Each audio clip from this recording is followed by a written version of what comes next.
I'm Katherine Johnson, 55 years old. I'm a divorced wedding planner who ended my marriage 10 years ago. Before the divorce, my husband and daughter consistently ignored me for 5 years. Once my daughter graduated from college and became independent, I decided to leave my husband. Even though I felt ignored, I stayed to raise my daughter until she finished college. After the divorce, I left the house with my son.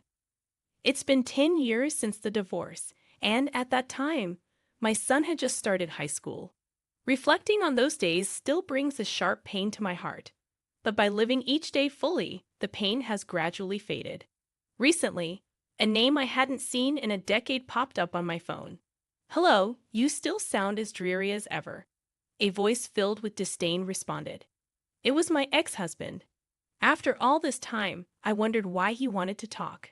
I kept my response minimal, saying, "I'm at work right now." "Wow, you're working? Lucky someone actually hired you. My ex-husband always looked down on me." Perhaps it was his need to feel superior.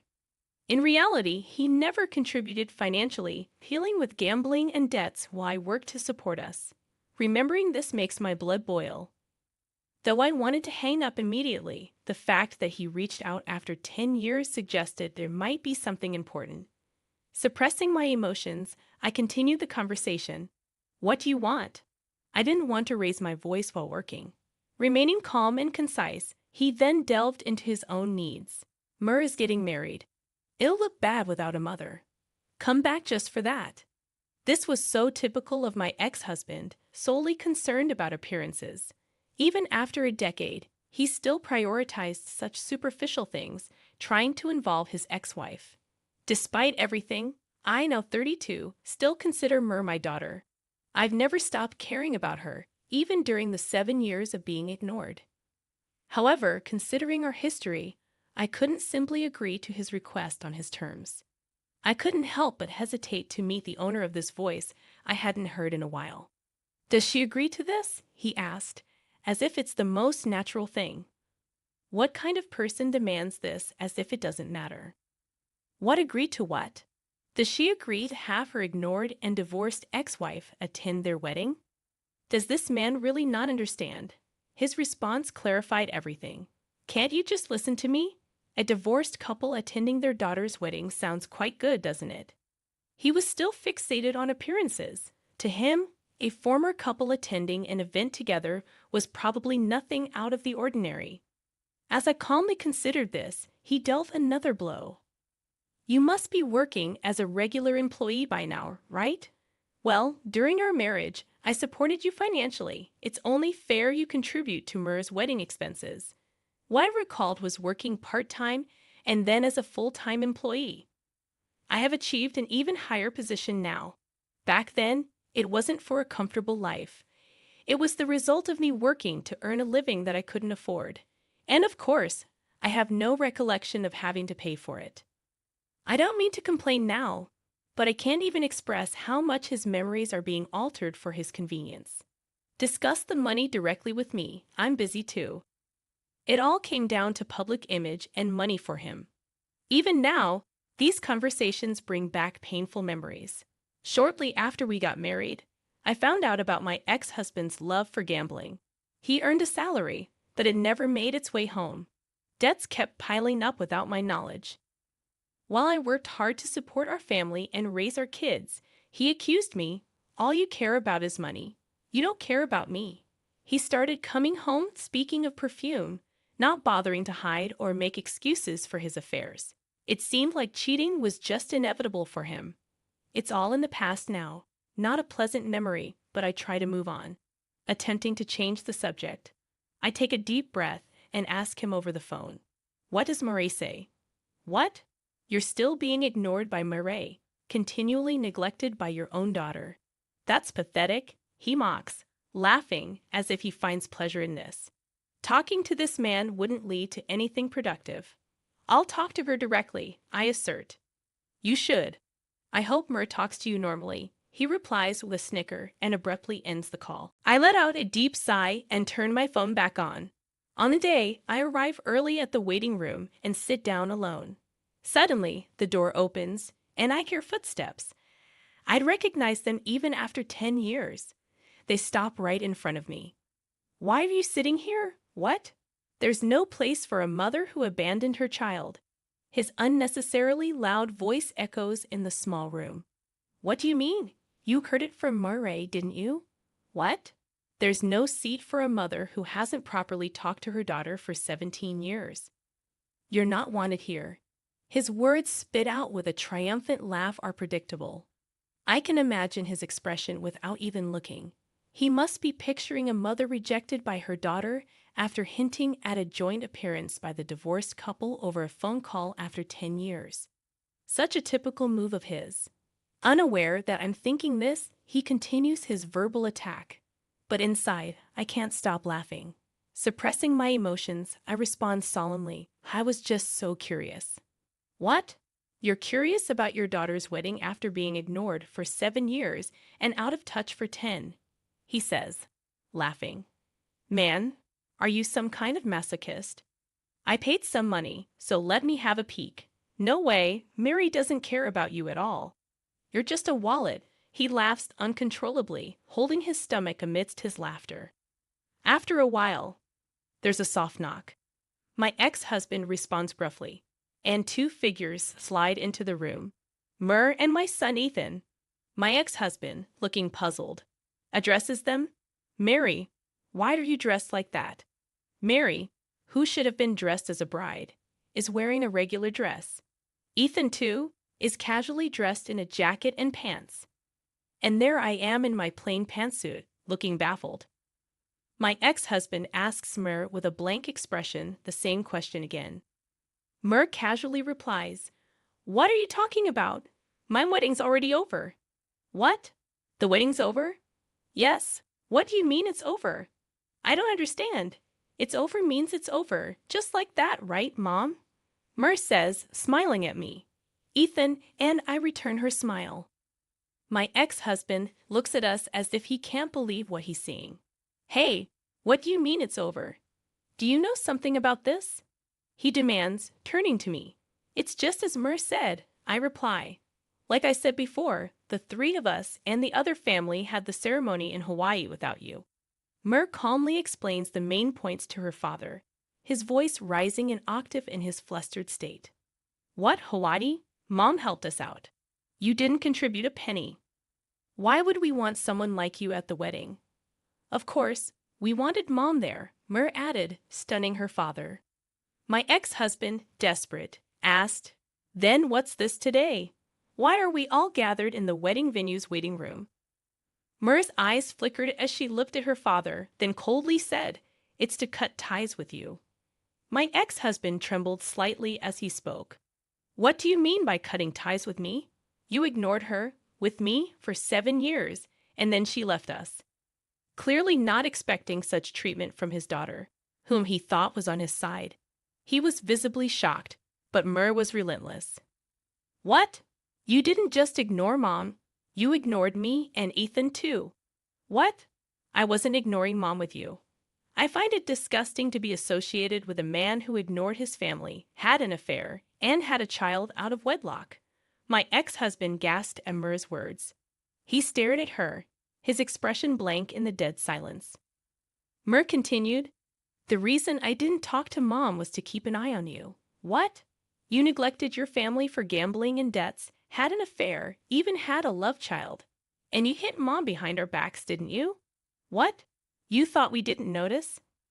Any middle schooler would understand that. And when Ethan and I were nice to Mom, you hit her even more, didn't you?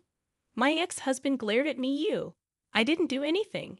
It was you who didn't bother to hide your actions even in front of the kids. He must have believed I turned my children against him, but I never did. I was cautious, as any action on my part could have negatively impacted the children. I refrained from confiding in anyone about his actions to prevent unintended consequences. Looking back, perhaps I should have discreetly sought help. But at that time, I was overwhelmed. I thought enduring it would be sufficient. However, my children didn't accept that. Each, in their own way, wanted to help and became involved. I knew you were abusing Mom since I was in elementary school. What? Since then? You might have thought we were asleep, but your loud yelling woke us up, whether we liked it or not. But as an elementary or middle schooler, there was nothing I could do. So I decided, once I was in high school, I'd save Mom. I ignored Mom to keep an eye on you. I thought if you had an ally, you wouldn't dare hit Mom. So to protect Mom, I decided not to talk to her. She knows that. What she knows? It was a strategy we all came up with.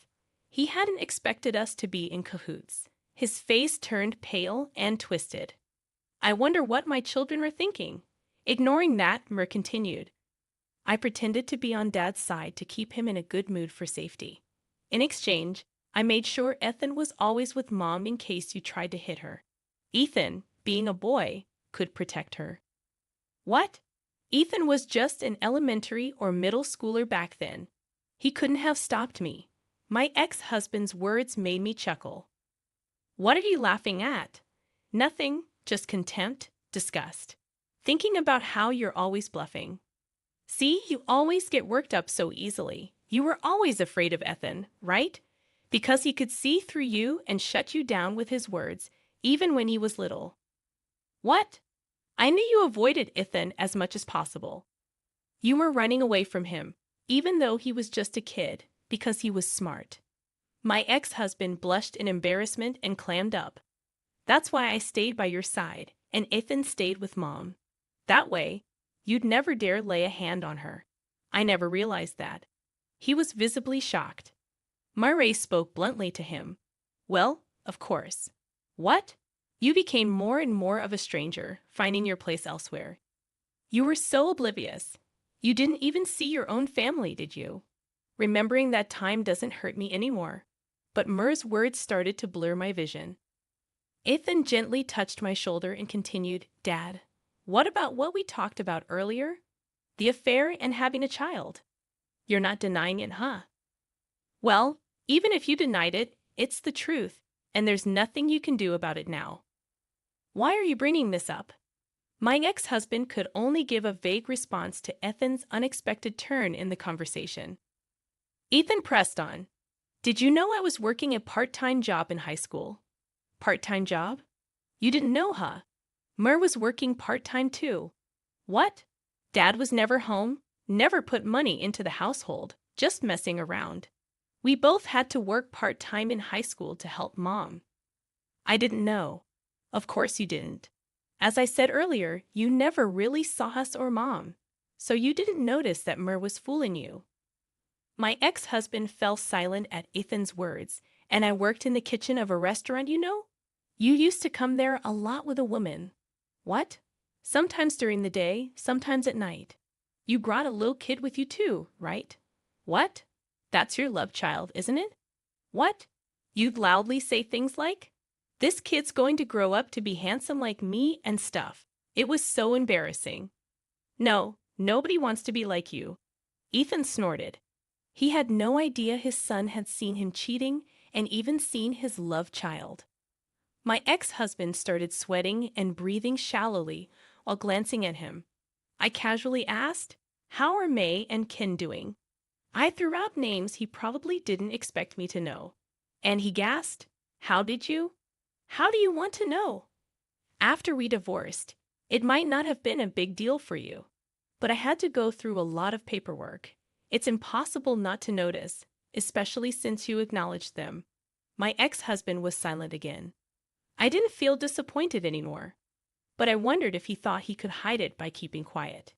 Eventually, when he's gone, all sorts of issues will fall on the children due to inheritance.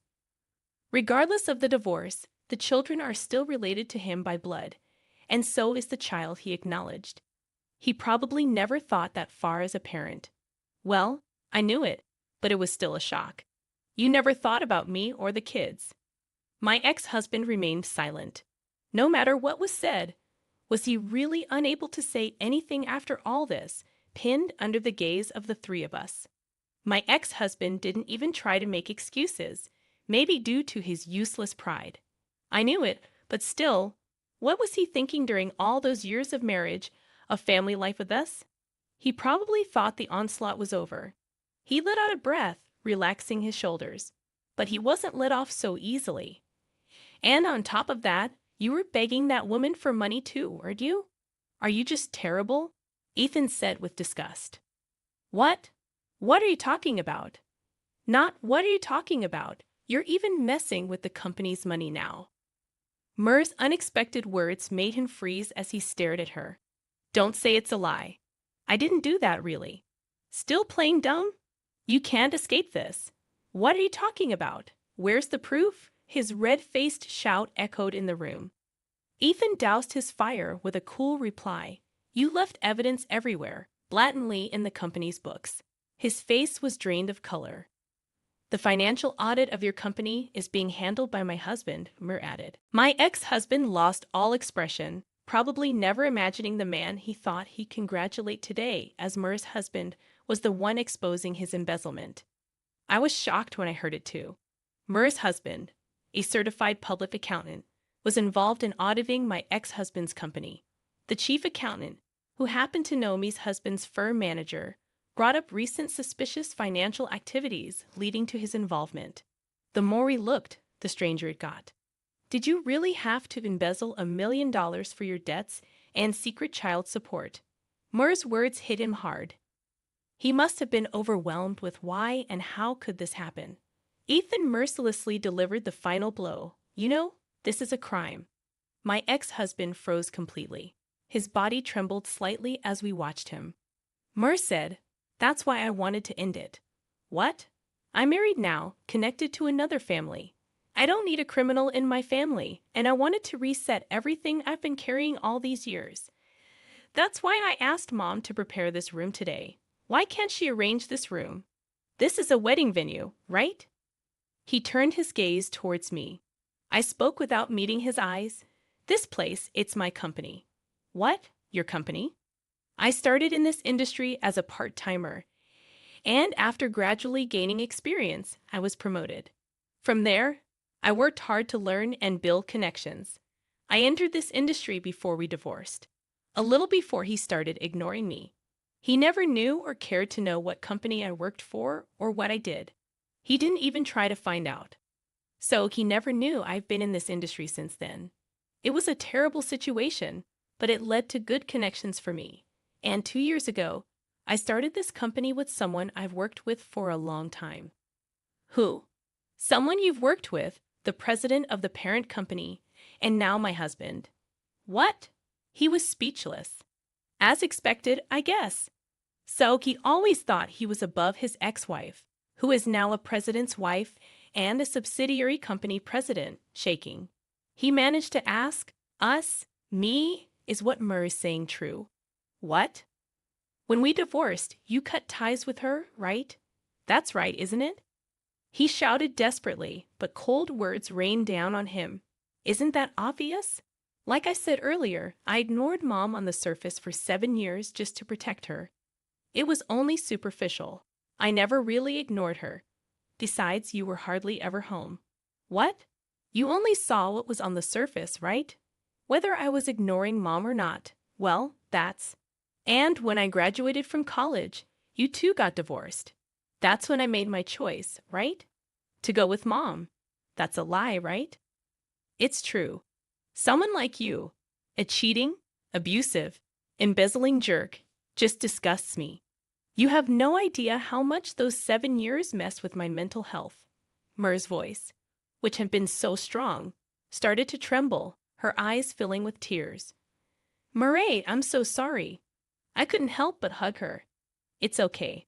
Mom was always there, silently protecting us from any harm, taking on everything, standing strong in place of a deadbeat dad who wouldn't contribute or even come home. Murr hugged me back, her arms trembling, sobs echoing against my back. Ethan gently rubbed our shoulders, saying, Anyway, Dad, you're busted. What? Actually, I'm involved in that audit too. What? I'm a certified public accountant now, working under Murr's husband. You mean you're with her husband's firm? Yep, so I know all about your dirty deeds. I've been looking back, and it's been going on for quite a while, hasn't it? It's more than just $1 million, right? What? Really? Well, what you spend it on isn't my concern. But the fact you used someone else's money doesn't change. My ex-husband fell silent at that. I pulled out my phone and quickly sent a message to my husband. A few minutes later, there was a knock at the door. Several men approached my ex-husband in silence. As he responded, what must he be thinking? He hesitantly put out his handcuffed wrists. I averted my gaze. The soft click of the handcuffs echoed. Since then, my ex-husband has been cooperating with the police investigation. During this, they discovered he had been abusing the child he had with his mistress. Of course, he was rearrested, and the mistress too. The child, still in middle school, is now in a child protective facility. The police informed me. Hearing this, Ethan had an indescribable look on his face. Something wrong. Well, Mom might not like it, but I want to meet that kid. What? I knew Ethan often saw those three at his part-time job. I thought it might be a sentiment. But he said, if I had noticed something back then, maybe that kid wouldn't have been hurt. Ethan seemed to feel responsible for what had happened. Also, yeah, you may not like it, but he's technically my brother, right? Ethan said, looking away. Perhaps since that time 10 years ago, he had felt a vague sense of brotherhood towards the little boy. Indeed, he's all alone now. Yeah, honestly, I didn't feel great about it. That child was the result of betrayal, but he's alive and growing. I've made my kids go through unnecessary hardships. Part of that responsibility is undeniably mine. So let's do what I can now. Shall we go meet him sometime? Ethan's face lit up with a smile. How the boy would react or receive this, I don't know. But I want to see the smiles of the children around me as much as possible. I gently stroked Ethan's head. To move forward, I'll ask someone who knows. I took out my phone, opened my history, tapped the name of someone important, and listened to the dial tone.